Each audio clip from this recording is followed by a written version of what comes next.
ಕಾಣುವುದಿಲ್ಲಲ್ಲ. ಯಾಕೆ ಕಾಣುವುದಿಲ್ಲ?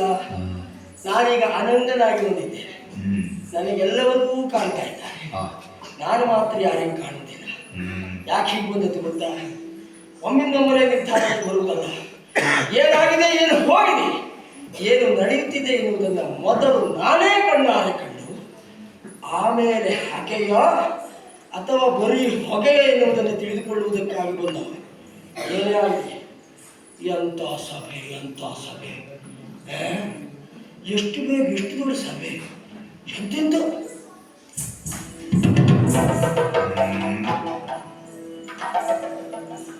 ಸ್ಥಳ ನಮ್ಮದೇ ಆದ್ರೆ ನಮ್ದು ಎಂಥ ಭಾವಚಿತ್ರ ಬೇಕಾದ್ರೂ ಹಾಕೊಳ್ಬಹುದು, ಇಷ್ಟು ಗೊತ್ತಾಯ್ತು ನನಗೆ. ಯಾಕೆಂದ್ರೆ ಇದು ಬ್ರಹ್ಮಲೋಕ. ನಿಜವಾಗಿ ಇಲ್ಲಿರುವುದಕ್ಕಿಂತಲೂ ಭಾವಚಿತ್ರದಲ್ಲೇ ಬ್ರಹ್ಮಚಂದ್ರ ಕಾಣ್ತಿದ್ದ.